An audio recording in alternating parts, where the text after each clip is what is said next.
ஓம் குருவே துணை ஸ்ரீ வராகமிகிற ஜோதிட பயிற்சி மையம் வழங்கும் astro online Kallakurichi YouTube channel தங்களை அன்போடு வரவேற்கிறது. சேலம் வெற்றிவேலன் ஜோதிட ஆலயம் அன்பர்கள் அனைவருக்கும் வணக்கம். பொறுப்பாளர்கள் அனைவருக்கும் வணக்கம். சந்திரகுமார் ஐயா மற்றும் ஐயா எல்லாமே பாத்தீங்கன்னா எல்லாமே ஒரு குடும்பமா செயல்படணும் அப்படின்றத ஒரு விஷயம். இதுல நம்ம நெகட்டிவா எந்த விஷயமே இன்னைக்கு நமக்கு நடக்கல இறைவனுடைய அருளால.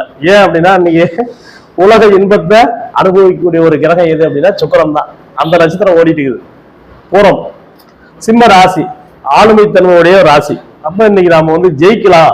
இன்று தொடங்கும் இப்படியும் இனி தொடங்கும் எப்படியும் நல்லாவே முடியும். அப்படி ஒரு அமைப்பு நமக்கு கிடைக்குது. மனசுல பட்டது, அதனால அதை சொல்லிடுவோம் அப்படின்ற விஷயம். இன்னும் பார்த்தீங்கன்னா இவங்களுடைய நட்சத்திராதிபதி, இவங்க இன்னைக்கு ஓடுற நட்சத்திராதிபதி யாரு அப்படின்னா சுக்கிரன் தான். இன்னைக்கு நட்சத்திர அதிபதி.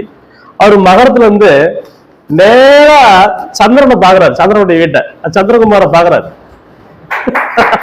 அது அந்த அந்த நட்சத்திராதிபதி பாக்குற வீடு நல்லா இருக்கும்.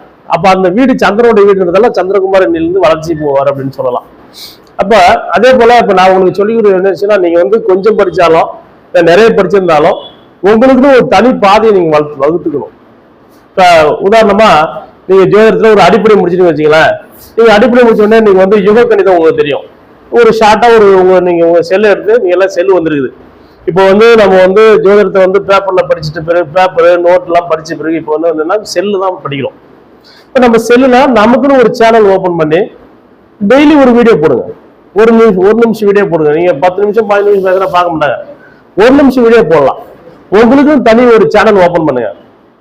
அதாவது யூடியூப் சேனல் ஓபன் பண்ணுங்க. ஓபன் பண்ண தெரியல, வாங்க என்கிட்ட ஒரே நாள்ல உங்களுக்கு ஓபன் பண்ணி கொடுத்துறேன். எந்த செலவு இல்லாம உங்களுக்கு பண்ணி கொடுக்குறேன். உங்க செல்ல டேட்டா இருந்தா போதும், நல்ல செல்லா இருந்தா எடுத்து வந்தீங்கன்னா உங்களுக்கு சேனல் ஓபன் பண்ணி கொடுத்துறேன். அது ஒரு 1 மணி நேரம் போதும் உங்களுக்கு. உங்களையே பேச வச்சு உங்க சேனல்ல முதல்ல ஒரு வீடியோ போட்டு நான் கொடுக்க தயாராகிறேன். ₹1 கூட எனக்கு நீங்க கொடுக்க கூடாது. கொடுத்தாலும் வாங்க மாட்டேன் நான். ஏன் அப்படின்னா இன்னைக்கு பாத்தீங்கன்னா ஒவ்வொருத்தங்களும் நம்ம எப்படி தெரியுது ஒரு பெரிய ஜோசியர் அப்படின்னா இல்லைங்க. இப்ப அவரு கவியரசன் ஐயா பேசும்போது சொன்னார், எந்த வார்த்தை முக்கியம் இல்லை, அந்த வார்த்தையை யார் சொல்றாங்கன்றதான் முக்கியம். எனக்கு அது மாதிரிதான் ஐயா செஞ்சு வச்சிருக்காரு. என்னுடைய சேனல் அதாவது தமிழ் கவிதைகள் இல்லை, தமிழாலயம்னு ஒரு சேனல் ஓடிட்டு இருந்தேன். அதே மாதிரி ஜோதிட ஆலயம் ஒரு சேனல் ஓடிட்டு ஐயாவுடைய கைகளில் ஐயாவுடைய வழிபாடு தான் அது. ஏன்னா நீங்க வளரணும். நீங்க வளர்ந்தாதான் ஜோதிடம் வளரும். எல்லாரும் வளரணும். ஆமா, அப்படின்ற எல்லாரும் எல்லாமும் பெற வேண்டும். இங்கு இல்லாம இல்லாத நிலை வேண்டும் அப்படின்னு நம்ம கண்ணதாசன் சொன்ன மாதிரி நீங்க எல்லாமே ஒரு சேனல் ஓபன் பண்ணுங்க. டெய்லி ஒரு நேரம் கிடைக்கும் போது போடுங்க. டெய்லி எல்லாம் பண்ண முடியாது, ஏன்னா டெய்லி பண்றது கஷ்டம். அதனால நீங்க ஒண்ணுமே வேணாம், நீங்க எடிட்டிங்கே பண்ண வேணாம். அப்படியே வீடியோ எடுத்து அப்படியே போஸ்ட் பண்ணுங்க. உங்களுக்குன்னு ஒரு ஃபேஸ்புக் ஓபன் பண்ணிக்கிங்க, அவங்க பேர் போட்டுங்க பண்ணிக்கிங்க. நீங்க போஸ்ட் போட நீங்க மக்கள் மத்தியில ரீச் ஆக முடியும். இன்னைக்கு எல்லாமே செல்லதான் தீர்த்திக்கலாம். அப்ப நாமளும் போய் அங்க நிப்போம். யாராவது ஜோசியரு நல்லா சொல்றாருயா, ஐயா எவ்வளவு ஜோசியத்துக்கு ₹500 ஆகுறியா? சரி ஐயா, நான் வாட்ஸ்அப்ல அனுப்புறேன், நான் கூகுள் பேல பணம் அனுப்புறேன், பார்த்து சொல்லுங்க, வேலை முடிஞ்சது. உட்கார்ந்த இடத்துல நீங்க பணம் சம்பாரிச்சிடலாம். அப்ப நம்முடைய தரம் உயரணும் அப்படின்னா இந்த உலகத்துக்கு பணம் முக்கியம். பணம் இல்லாதவன் பிணம். பணம் இருந்தாதான் எல்லாம் நடக்கும். ஒரு குழந்தை கூட நீங்க ஒரு சாக்லேட் வாங்கி கொடுத்தா அது உங்களை மதிக்கும். இல்லைன்னா போயா அப்படின்னு சொல்லிட்டு போயிட்டே இருக்கும். அப்போ பணம் இல்லாம நம்ம இந்த உலகத்துல வாழ முடியாது. அப்ப பணத்தை எப்படி சம்பாதிக்கணும் அப்படின்றத பாத்துக்கங்க. அதே போல ஜோசியம் பார்த்துட்டு இருக்கீங்க அப்படின்னா அதுக்குன்னு தனியா உங்களுக்கு பாருங்க. இப்ப நீங்க ஹோட்டல்ல ஒரு முக்கியமான விஷயம், அந்த ஹோட்டல் சாப்பாடு விஷயம் நல்லா இருக்கு. அந்த ஹோட்டல்ல ஒரு நல்ல விஷயம் பார்த்தோம். இந்த வரலையும் எந்த ஹோட்டல்லையுமே அந்த ஒரு விஷயம் பார்க்கல. நாங்க பார்த்தோம், அந்த ஹோட்டல் சுத்தி நல்ல வாசகங்கள். அந்த வாசகங்கள் நல்ல எனர்ஜியை வெளிப்படுத்தும், நிறைய கூட்டங்களை வர வைக்கும். அதுக்கேற்ற மாதிரி கூட்டம் வர வைக்கிறதுக்கு ஒரு யந்திரம் பண்ணிருக்காங்க. அது பெரிய விஷயம். நீங்க சொன்னது அப்படிங்களா? அப்ப அந்த ஒரு வைப்ரேஷனை உண்டு பண்ற அமைப்பு அந்த ஜோசியருக்கு மட்டும் தான் உண்டு, வேற யாரும் பண்ண முடியாது. ஜோசியர் தான் மாந்திரிகா மாறலாம், வைத்தியரா மாறலாம், என்ன ஒரு எனர்ஜி பூஸ்டா மாறலாம். யோ நீ கஷ்டப்பட மாட்டியா, அடுத்து வரக்கூடிய தசா பத்தி நல்லா இருக்க போகுது, நீ வாழ்க்கையில ஜெயிக்க போற அப்படின்னு உத்வேகத்தை கொடுத்து, அவங்க கொடுக்குறது 500 400 300 தான். ஆனா நீ கொடுக்குதுன்னா வாழ்க்கையே உயிரையே தானமா கொடுக்குறீங்க. உத்வேகம் நீ ஜெயிச்சிருவ. பாருங்க, அப்ப ஒரு ஒரு ஒரு மனுஷனை வாழ வைக்கிறதும் ஜோசியம் தான். அதே போல வீட வைக்கிறது ஜோசியம். நீ நாசம் கூட குடிச்சிடா அப்படின்னு சொன்னோம்னு வச்சுங்களேன், உண்மையிலே போடுவாரு. அதாவது சமீபத்துல ஒரு விஷயம், ஒரு போன வாரத்துக்கு முன்னாடி பார்த்தேன், ஒரு ஜோசியர், அவர் வந்து வாஸ்து நிபுணராக இருக்கிறாரு. அவர் என்ன பண்ணார் அப்படின்னா, வாஸ்துவையும்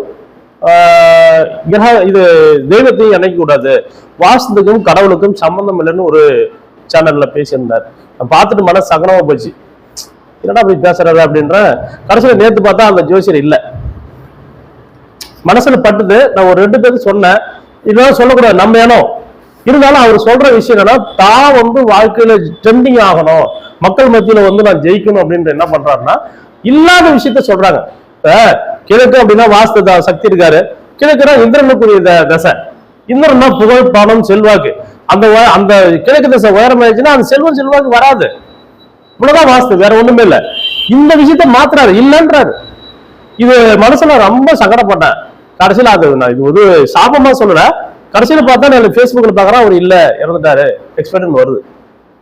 நான் உங்களுக்கு வீடியோல சொல்லக்கூடாது, நான் தனியா வேணா சொல்லிடுறேன். அப்படி இருக்கும்போது அப்ப நம்ம வந்து நம்ம ஜெயிக்க வைக்கணும் அப்படின்னா உண்மையை சொல்லணும். பாரு, இந்த விலை நெய்யெல்லாம் பாத்தீங்கன்னா ஜாதகத்தை உண்மையா பர்ஃபெக்டா ஆராய்ச்சி பண்ணணும். ஒரு ஜாதகத்துல இப்படிதான் பாக்குறது ஒரு ஃபண்டமெண்டல் வச்சுக்கீங்க. பாரம்பரியத்தை மீறி நீங்க எங்கேயுமே பலன் எடுக்க முடியாது. பாரம்பரியத்துல அத்தனை விஷயமும் இருக்குது, சரிங்களா? இதை விட்டுட்டு நீங்க கேபி அதெல்லாம் படிச்சு வச்சுக்கோங்க, வேணாம்னு சொல்லு. இப்ப நான் வந்து எனக்கு தெரியாது, நான் சொல்லக்கூடாது, நம்ம பெரியாரும் நம்ம சொல்லக்கூடாது. எல்லா டாபிக்கும் தெரியும். கிட்டத்தட்ட நம்ம தமிழகத்துல 98 இருந்து 2020 வரையும் கிட்டத்தட்ட பல லட்சம் மாணவர்களுக்கு நாங்க டீச்சிங் பண்ணிருக்கோம். என்னது, வாஸ்து, ஜோதிடம், எண்கணிதம், வெற்றில ஜோதிடம், பிரசன்னம், மாந்திரிகம், தாந்திரிகம் எல்லாமே மருதுமலை குறிச்சியோட சேர்ந்து கள்ளக்குறிச்சியில போடாத கிளாஸே இல்லை. போட்டு சலிச்சு சுத்தமாவே இனிமேல வேணான்னு விட்டுச்சு இந்த பரிகார வகுப்புலாம். இப்ப மருதுமலை குறிச்சி நாமளும் சேர்ந்து கிட்டத்தட்ட 15 வருஷம் பயணிச்சோம். 15 வருஷத்துல ஒவ்வொரு மாசமும் ஒரு கிளாஸுக்கு 150 பேர் 200 பேர் வருவாங்க. கூட்டம் அலம் போதும், அத்தனை பேருக்கு சாப்பாடு தான் பண்ணுவேன். நான் ஒரே ஆள் தான் பண்ணுவேன், யாரையும் கூட வச்சுக்க மாட்டேன். அப்படியே கரெக்டா 1 மணி ஆச்சுன்னா சாப்பாடு டைம் இருக்கும், 3 மணி ஆச்சுன்னா டீ இருக்கும், 11 மணி ஆச்சுன்னா டீ இருக்கும். அப்படி பேஸ் பண்ணது. நீங்க பரிகாரம்லாம் பாத்தீங்கன்னா ரொம்ப ரொம்ப கேவலமா இருக்குது. எதுக்கு தான் வந்து பெரிய லெவலுக்கு வரணும், மீடியாவில் வந்துட்டு மக்கள் பார்த்தோன்னே அவரை வந்து பெரிய ஜோசியர்னு சொல்லணும்னு நினைக்கிறோம். மக்கள் பார்த்துலாம் சொல்ல மாட்டா. இப்ப எல்லாத்துக்கும் எல்லாமே விஷயம் தெரிஞ்சு போச்சு, இவன் வளர்றான்னு தெரிஞ்சிடும். அதனால உண்மையான விஷயத்த நம்ம கிட்ட வரக்கூடிய கஸ்டமருக்கு சொல்லலாம். அந்த மாதிரி ஐயா இப்ப இந்த விஷயம் ஏன் சொன்னா, இவர் பண்ணாரு எனக்கு தெரியாது, இப்ப சொல்றாருன்னா அப்ப எவ்வளவு விஷயத்த அவர் உருவாகி இருப்பார். அந்த இப்ப கூட்டத்துக்கு காரணமே அந்த எந்திரம் தான். இந்த கூட்டத்துக்கு காரணமே இதாயா போய் கவனிச்சோம். இப்ப அப்ப இன்னொன்னு அந்த சுத்தி இருக்கிற வைப்ரேஷன். நீங்க ஒண்ணு வேணாம் சார், ஒரு வார்த்தைய நீங்க டெய்லி சொல்லிட்டு வந்தீங்கன்னா அது மந்திரமா மாறிடும். காலைல எந்திரிக்கும் போது ஒரு முறை சொல்லுங்க, சாயந்தரம் படுக்கும்போது, நைட்டு ஒரு படுக்கும்போது ஒரு சொல்லுங்க. சாமியே பண்ணுவோம் சார். நீங்க காலைல எந்திரிக்கும் போது அப்பா ஆதித்யாய சோமாய மங்களாய புதாய குறிச்ச நீச்சர் ஆகவே மகானே நீ நாள் சிறப்பா அமையணும், நல்லவங்களை சந்திக்கணும், நல்ல விஷயம்லாம் நான் பேசணும், பிறகு நன்மையா இருக்குன்னு மனசார வேண்டிக்கோங்க. வேற எதுவுமே பண்ண வேணாம், உங்க என்ன அணைகள் உங்களை வாழ வைக்கும். இன்னொன்னு சொல்லலாம் சார், உண்மையா சொல்றேன், நான் ஜோசியம் தான் பாக்குறேன். மாசத்துல ஒரு நாள் நவகிரகத்தை கும்பிடுவேன், வேற எந்த கோயிலுக்கும் போகணுன்ற ஆசையே இல்லை சார். திருப்பதி போகணும், திருவண்ணாமலை போகணும், பழனி போகணும், அங்க போய் சாமி கும்பிடணும். அந்த வேலைக்கே முண்டி அடிச்சுட்டு போற வேலை எப்பயுமே கூடாது. சாமி நம்மளுக்காக காவ காத்துட்டு இருக்கணும், அப்படி இருக்கணும். இறைவன் அங்க கூப்பிட்டா அங்க வரணும், ஐயாவுக்கு தெரியும், கூப்பிட்டா அங்க வரணும், அப்படி இருக்கணும். சாமி அப்படி வச்சுக்கணும். முண்டி அடிச்சுட்டு போயிட்டு செத்து போவான், கூட்டத்துல மாட்டி இறந்துடுறான், பஸ்ல மாட்டியா. இப்படி பல வகையா திருப்பதி திருவண்ணாமலைக்கெல்லாம் போகும்போது எவ்வளவு கஷ்டம் பார்த்தீங்களா?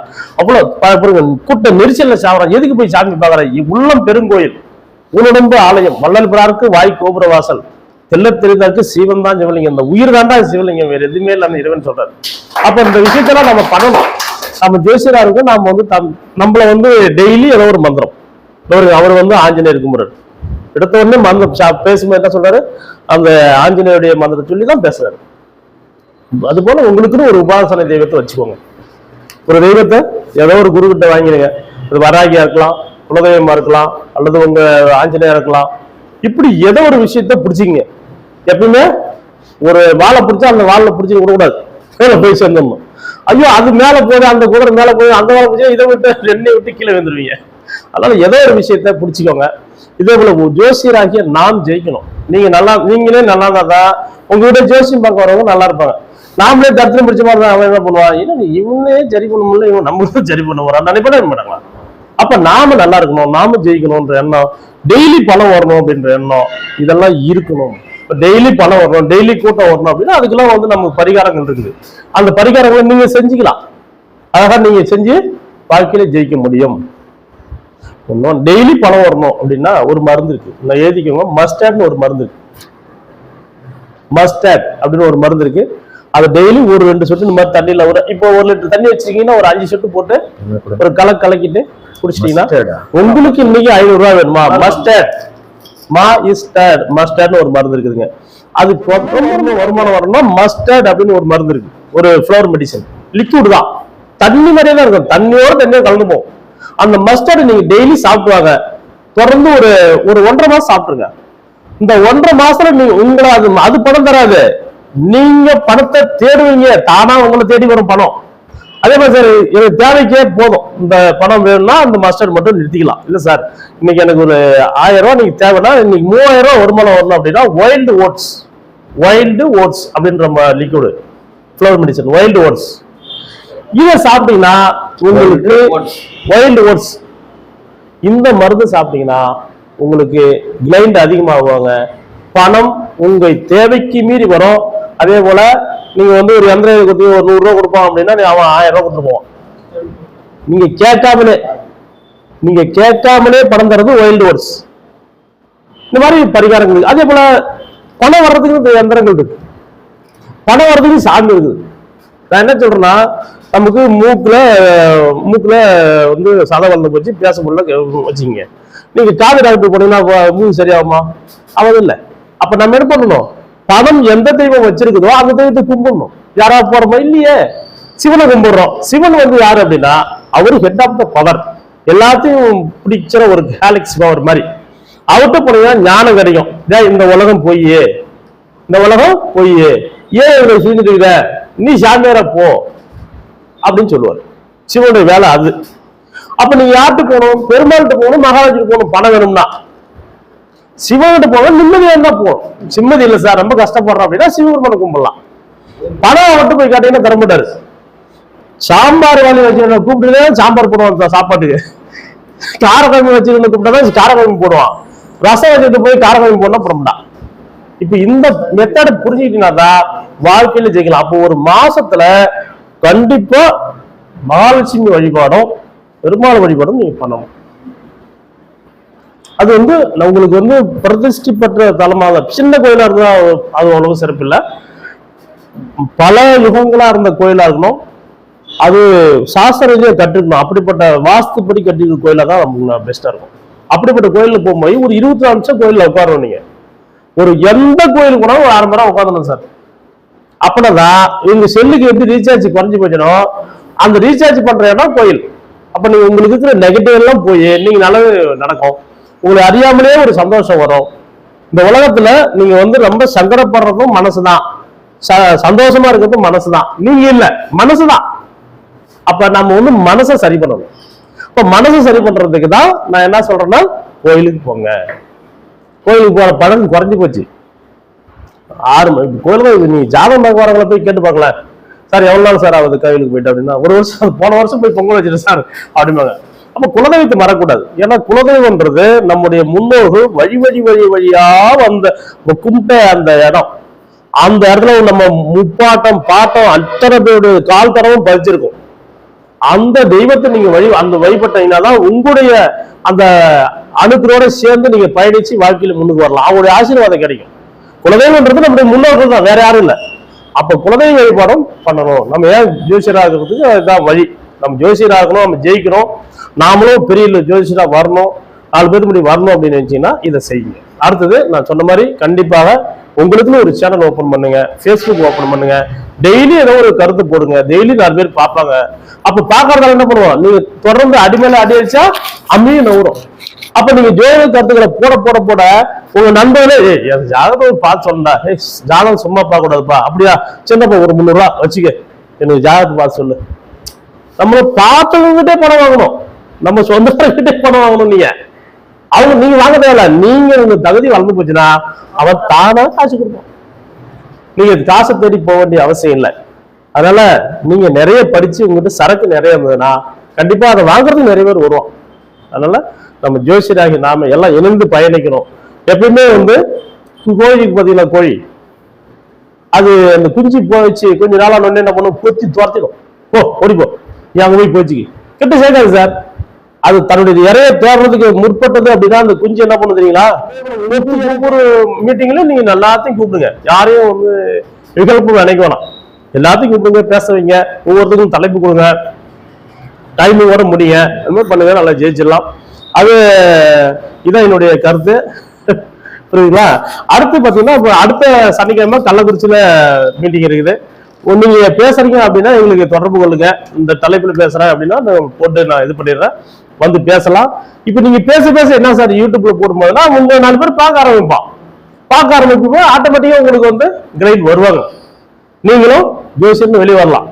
அப்போ ஒரு மனுஷன் இந்த உலகத்துல பிறந்தவன் ஒரு காலத்தோரமாக புகழ் அடையணுமா, தோன்றின் புகழோடு தோன்றுக, புகழ் இல்லைன்னா நீ பிறக்காதங்கிறாரு வள்ளுவர். எதுக்கு நீ பிறந்தீங்க ஆடு மாடுலாம் போன மாதிரி பிறந்துட்டுக்கிற? சந்திரகுமாரா கள்ளக்குறிச்சியிலும் தெரியும், பரவாயில்ல 100 கிலோமீட்டர் தெரியுதா போயா, அவர் ஒரு பாஸ் மார்க் போட்டு இறைவன் போட்டுருவாரு. அது போல நாம ஜெயிக்கணும் அப்படின்னு நினைச்சீங்கன்னா, புகழ் அடையணும் நினைச்சீங்கன்னா நல்லது செய்யுங்க, கண்டிப்பாக நல்லது நடக்கும். அதே போல நீங்க வாழ்க்கையில ஜெயிக்கணும்ன்றதா. ஏன்னா நம்ம இப்ப நான் மட்டும் வளர்ந்துட்டே போக கூடாது, என்னோட சேர்ந்து நீங்களும் வளரணும் அப்படின்றதான் என்னுடைய கருத்து. அதே போல நிறைய மீடியாக்கள்ல நீங்க வரணும். உங்க லோக்கல் சேனல் இருந்தா கூட பேசுங்க, காசு கொடுத்து பேசுங்க, பிரச்சனை இல்லை. வாரராசி பேசுங்க, மாதராசி பேசுங்க, உங்க சேனல்லே பேசுங்க, நீங்களே ஆரம்பிச்சு பேசுங்க, நான் வாங்க நான் ஆரம்பிச்சு தரேன். ஒரு செல்லுன்னு மாதிரி இருந்தா போதும், நம்ம ஆரம்பிச்சிடலாம், ஒன்றும் பிரச்சனையே இல்லை. அதுக்கு காசே இல்லை, உங்க நெட்லயுமே பண்ணிக்கலாம். அதுக்கெல்லாம் சேனல் ஆரம்பிக்கிறதெல்லாம் காசு இல்லை, ஒண்ணும் இல்லை, எதுவுமே இல்லை. நெட் இருந்தா போதும், ஆரம்பிச்சிடலாம். நான் பண்ணி தரேன், வாங்க, நீங்க ஜெயிக்கணும். ஒவ்வொரு ஆளும் ஒரு சேனல் உங்க பேர்ல ஓபன் பண்ணுங்க, தூள் கலப்போம், ஜெயிப்போம், நாமளும் வாழ்க்கையில முன்னுக்கு வரோம்னு சொல்லி வாழ்த்தி விடைபெறுகிறேன். நன்றி, வணக்கம்.